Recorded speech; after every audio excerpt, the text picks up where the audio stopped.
And with us today here in Mission Control to talk a little bit about that, as well as the intricacies of a Soyuz landing, is America's most experienced astronaut, Mike Fincke. Mike, glad to be with you today. Rob, always glad to work with you, and it's a beautiful day when you can get in to be into the Mission Control Center here in Houston.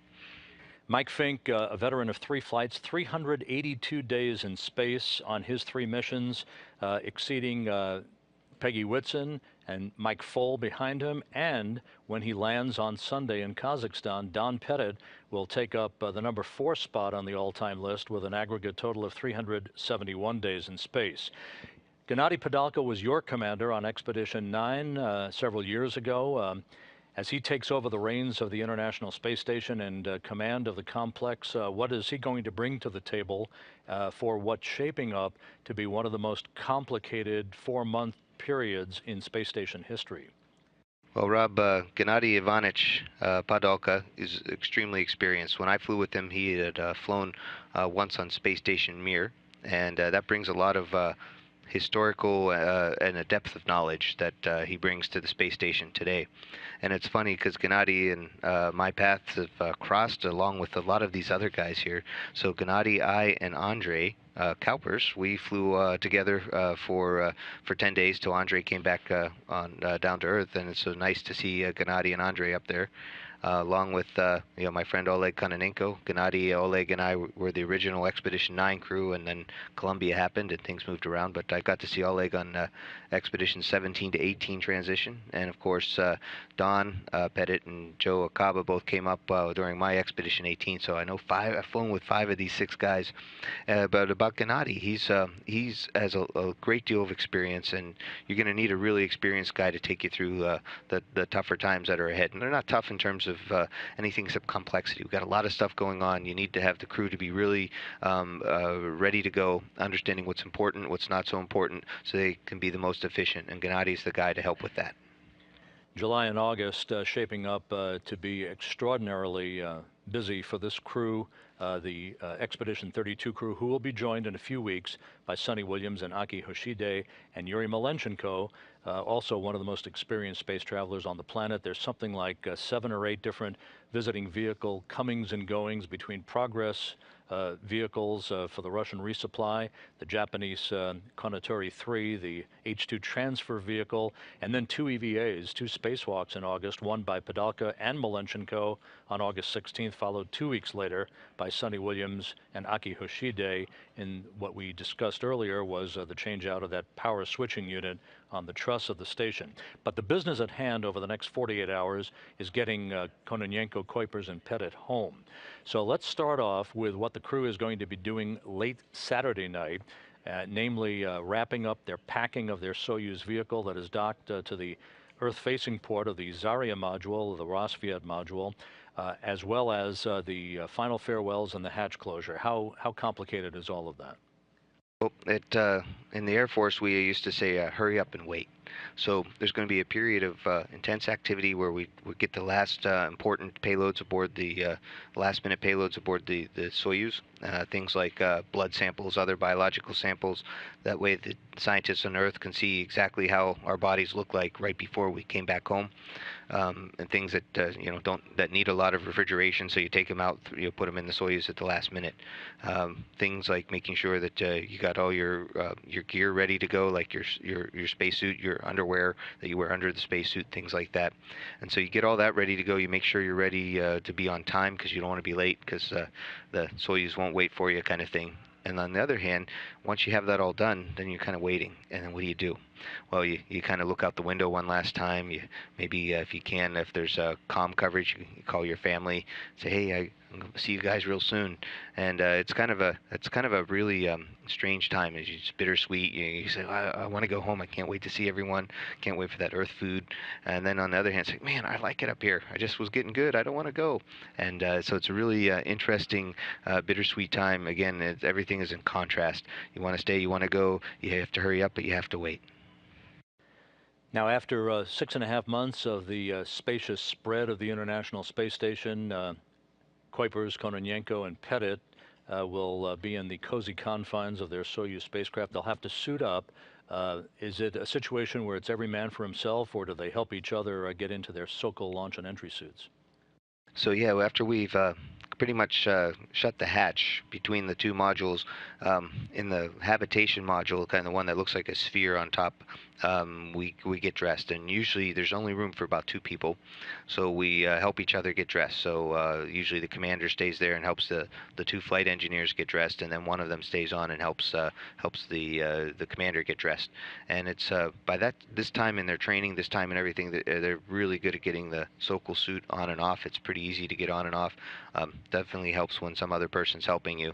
And it's just kind of funny because you're kind of floating in the middle of a module, and you can put your pants on, so to speak, the bottom half, two legs at a time, unlike here on planet Earth. At 11:48 p.m. Central Time on Saturday night, just after midnight Eastern Time Sunday morning, the undocking will occur.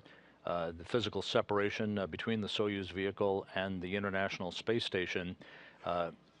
Andrei Kuipers, as board engineer, will be in the left seat. Oleg Kononenko is the Soyuz commander. Don Pettit will be in the right seat. As you back away from this massive complex, the International Space Station, what strikes you after being on board? You're looking back at what has been your home for about a half a year or so. The vista of what you're seeing, the size of this thing, what is so striking about it? Well, the Soyuz has, for the guys sitting on the side, so both flight engineers on the left seat and the right seat, they have windows. And on one hand, you say, well, they're side-looking windows, so you shouldn't be able to see the space station. And so at first, like on my first mission when the space station was only half the size now, the only thing you could see was looking out the TV screen, the monitor right in front of you, and that's the only way you could see station. But now it's so big that you can kind of see it from the side windows, and that's what really goes through our minds as we pull away. It's like, wow, what a big space station I was living on. What a great thing that we've built, and how amazing that it's working just about all the time. Very few hiccups along the way, and it's a very beautiful piece of work. It's aesthetically beautiful. It's a special place because it was home, and it's also just amazing that it works so well and it's so big. It's humanity's only outpost to the stars right now. It's just amazing. Over a 2.5-hour period after undocking, the Soyuz will drift away to a distance of about 12 kilometers from the space station in preparation for the deorbit burn, which in this case will be about 4 minutes and 16 seconds in duration. You've experienced that twice. You've also been on a space shuttle for a deorbit burn, which has taken a lot of energy away from a huge vehicle heading back to Earth. Can you compare and contrast what that feels like? Is it the same kick in the pants sensation, a braking sensation? Yeah, the deorbit burn is perhaps the most important part of entry because you're going about 17,500 miles an hour, and you're going to take it down to 17,000 miles an hour. On the Soyuz, it's 115.2 meters per second slowing down, and that helps you fall into the atmosphere a lot faster than it does on the shuttle. It's definitely a kick in the pants, but I don't remember the physical sensation as much as just the intensity of our watching, both on the shuttle and on the Soyuz, because it's such an important burn. You don't want your engines to fail on you. You're ready for, in case they do, you have the plan, you have the backup plan, you have the third backup plan, because it's so important. And so I just remember those being one of the longest 4 minutes on the Soyuz. And for the shuttle, definitely, the shuttle slows down a little bit slower, so that we have a much more gentle entry back in, only 1.2 Gs kind of maximum, whereas the Soyuz gets into 6 Gs as it slows down really fast in the Earth's atmosphere. But the deorbit burns, very intense. It's probably worth mentioning at this point that on Thursday, a contingent of NASA support personnel that includes Peggy Whitson, the chief of the astronaut office here at the Johnson Space Center, arrived in Karaganda, Kazakhstan, in southeast Kazakhstan, to join the Rosaviatsia search and recovery forces as they are planning for their trips out on Russian Mi-8 helicopters as part of the landing support team that will recover the crew on Sunday afternoon Kazakhstan time in the wee hours here on Sunday morning. So the deorbit burn is complete. You begin to drop out of orbit. Your acceleration has decelerated now, so you're captured by the Earth's gravity and begin to drop back into the Earth's atmosphere. Some 28 minutes after the deorbit burn, your modules are separating. Uh, Walk us through that pyrotechnic experience, which has got to be something spectacular. So you start to note that you're waiting for the first touch of atmosphere, and then the next big event, like you said, is the separation. And separation is the second really big important thing. After deorbit burn, it's a big relief, and you start feeling happy because it's like, whoa, good, we have a good deorbit burn. We're going to slow down enough to hit the atmosphere, and then the separation. You have to have a good separation. We had previous flights where the separation wasn't quite right, and it took the capsule a little bit off its trajectory. The capsule backed into another mode, but it's kind of a backup mode, and landed safely. But we didn't want that to happen again, so everyone always holds their breath a little bit for separation. Separation happens. We have three modules that are together. We have the orbital living module up top. You have the entry or crew module in the middle, and at the bottom you have the service module. And we get rid of the service module. We get rid of because we don't need its engines or its oxygen anymore. We get rid of the habitation module because we've filled it up full of trash to dispose. And then the center module is the only one that remains. And once that happens, it's you don't know anything on board. You hear a few clunks. You see a little flash outside, and then you don't know if anything happens. You can't see the modules float away or anything like that because I've tried. But you do know on your panel, all of a sudden, half your electronics kind of go away because there's no long, it's all in the service module, and you can't communicate with its computer. You don't have those oxygen tanks that you can see how much oxygen they have left or anything. So that's one way we know. It's like half the computer screen goes down, or half the parameters that we look at disappear, and they say, all right, that's probably a good separation. And then you wait. Then you wait to see to start screaming into the atmosphere and lighting up the night. As you light up the night, about 3 minutes after the module separation, you're actually hitting the first traces of the Earth's atmosphere, about 400,000 feet above the planet. Um, can you physically discern a tug against you as the start of G-forces beginning to build up in those SOCA launch and entry suits? Well, the computers detect it before we do. We have little acceleration sensors that feed our computers, and so we start to see one light that kind of flashes. It flashes every 6 seconds for let's see, how was it? 6 times a second if you have 1G. So you have to do some math in your head, but it's a old Soyuz way of doing things, and that accelerometer tells you how many Gs you're pulling, and then the computer screen calculates that for you. But you can see that light blink, and the first blink, everyone's all right. Now we're getting close, and then things start to build up relatively quickly, and you start to really tell not by the feeling in the seat of your pants, but you start to see light around you, even if you're in the dark part of the planet, because you're actually, I don't know, plasmifying, burning the atmosphere, stripping it of its electrons, and it's just you're going so fast, the atmosphere is in great shock, and so you're making a big ball of plasma around you, and you can see that right out your window, and it's really hot. And so thank goodness the Soyuz has a really nice heat shield on it. The heat shield is a ablative heat shield. That means it melts away, takes the heat away with it, and you can actually see pieces of your spacecraft kind of melt away around you, and it comes out in beautiful colors, red and green. So maybe it's kind of like a early 4th of July for Don and Andre and Oleg. They can kind of see little fireworks outside, and it's just amazing when you look out the window. You realize that's all happening maybe a foot and a half in front of your nose. One final part of this, the e-ticket yet to come, is the deployment of the parachutes.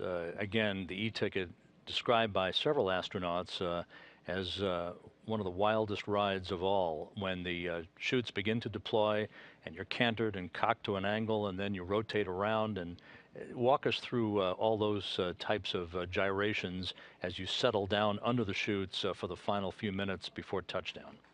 Yeah, one reason why this is so exciting for us is because this is the third big thing that needs to happen.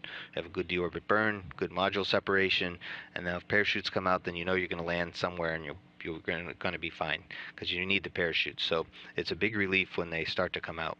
However, the parachutes are not at the very top of the vehicle at this time. The parachutes are off to the side. We need the top of the vehicle for the hatch to get between modules and things like that. So the parachute kind of pops off to the side, which kind of spins us around.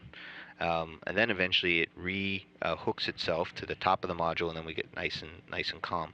It's that period of time where you can imagine being in weightless environment for 4, 5, 6 months, and not having any gravity on you, and going through 4, 5, 6 Gs as you slow down in the atmosphere, and then all of a sudden they start whipping you around like I guess a dog with a rag doll or something like that, and it's very disconcerting at first, but it's also very happy time because you know the parachutes are coming out. You need to have the parachute. So I remember Gennady and I, when we landed on Expedition 9, we were whooping it up, literally saying "Woo, yeah, hey!" as we were spinning around, and it lasts for a little bit. Some people feel it lasts a lot longer than it really does, because it is very interesting, especially not being in gravity, to be all of a sudden shaking around. But when it's all said and done, you're kind of calm. The parachutes have rehooked themselves on top, and you're gently floating down to the ground, and it's a big sign of relief because I'm coming home. At this point, the Russian Mi-8 helicopters and the search and recovery forces are circling in a racetrack pattern around the intended nominal landing zone, and they're just waiting for you guys to show up.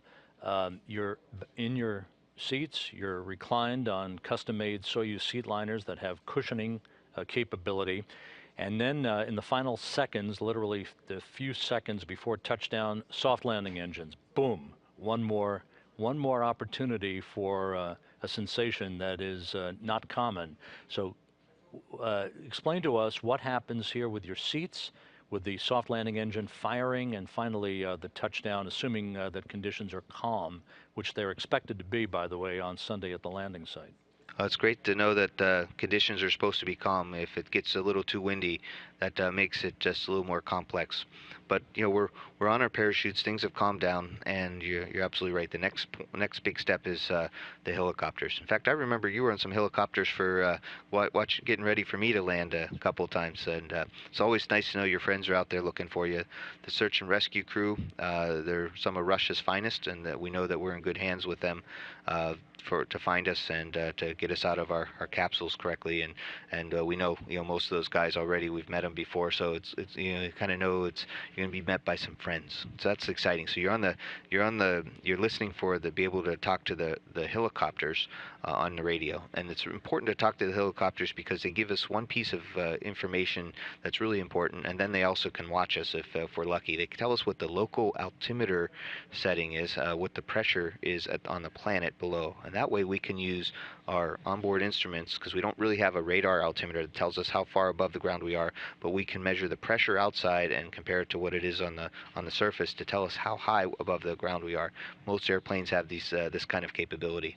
In addition, the commander has kind of like a parachuter's watch, and so he also can put in the pressure setting from the ground onto it, and he can tell us how high above the ground we are. So between the computers and the parachute watch, we know about how long it is to landing.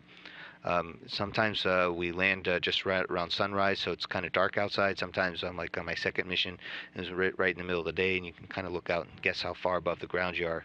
But that's what we're starting to think about next. Okay, when are we going to land? Where are we going to land? Do the helicopters know where we are?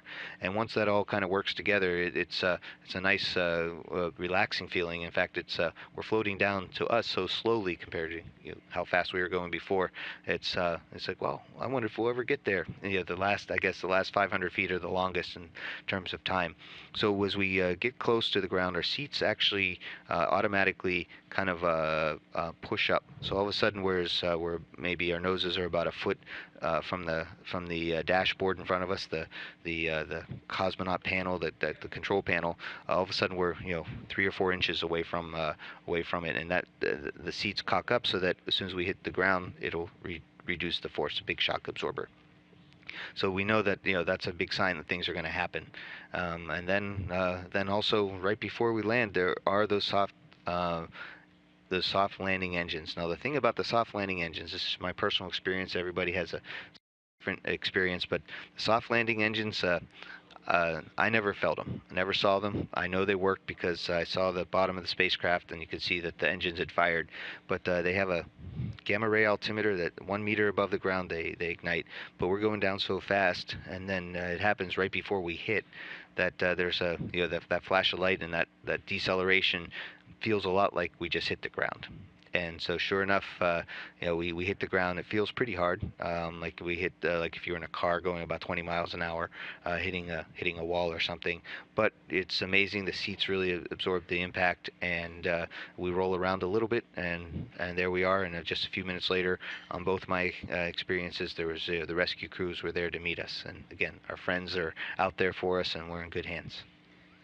And one characteristic for our viewers to keep in mind is that because of the altitude of the space station at about 250 miles and the look angle of the trajectory of the Soyuz during its entry, there could be, likely would be, some periods of blackout in the communications between the crew on board the Soyuz TMA-03M and what amounts to a couple of flying command and control aircraft, Russian Antonov aircraft, that would relay status reports, if you will, to the Russian flight control team at the Russian Mission Control Center in Korolyov outside of Moscow. Mike is going to pick up his microphone here. No soft landing engines fired this time. And we'll get Mike back in the saddle here in a second. Once you land, then the helicopters in sequential fashion will land in a circular pattern around the capsule. And it's really only a matter of minutes before they begin to disposition the initial extraction of you guys from the Soyuz to put you in reclining chairs and then bring you into medical tent. So walk us through a little bit about the aftermath of landing. How do you feel and the sensations of smelling fresh air on the Earth and all of the earthbound smells that you will smell, grass and so forth, in those first minutes? So it's really it's a sign of, I don't know, for me it was always relief. It's like, hey, we're back home. No, and there's people outside. They're going to take care of things, so I can kind of relax and not have to worry anymore and not have to do any duties. The commander has to, of course, as soon as we land on the parachutes. We don't want the parachutes dragging us around in case it's windy, so the commander hits a parachute release cord, and it goes and the parachute becomes released, and then we just wait for the ground guys. We have the ability on board. I think Don Pettit needed this on his last Soyuz landing to be able to climb out ourselves in case the search and rescue guys are unintentionally delayed. But on the other hand, most of the time, not always, those guys are there for us. So we just sit and relax and wait. Though you can hear them outside, and they start knocking on the hatch. We kind of reach up and knock back a little bit, so they know we're okay. And then what happens is that they take out the commander first. They open the hatch. They have to take out some payloads that are in the way, just because it's a very narrow opening, and they make some room. So they take out a few of the things that we had packed with us. They get that out of the way, pull out the commander first, and then usually we get the right seater out, and then the left seater. I was left seater both times I landed on the Soyuz, so I was always the last guy out. And I was kind of felt a little bit proud about that. It's like, hey, this is the Soyuz took us into space and brought us safely back home. And good job to the Russian engineers, good job to our team to get us back safely. And so I was always, kind of proud to be the last guy coming out. And then you come out and it's like light outside. There's so many people there. It's like I haven't seen this many people in months, and they're all happy to see you. You're happy to see them. You smell the completely beautiful fresh air in Kazakhstan, and it's like, wow, it's good to be back to planet Earth. I always wanted to get up and walk around. I was so happy to be back in there. No, you can't. Just be careful. They don't want us to fall and break a leg or anything like that. So they carry us and put us in some seats and take our blood pressure and make sure we're okay. And we sit there, and one of the first things that happens is there's always someone there with a telephone. They say, hey, you want to go call your wife? And getting a chance to talk to our families from planet Earth, saying, honey, I'm home, is a really good feeling.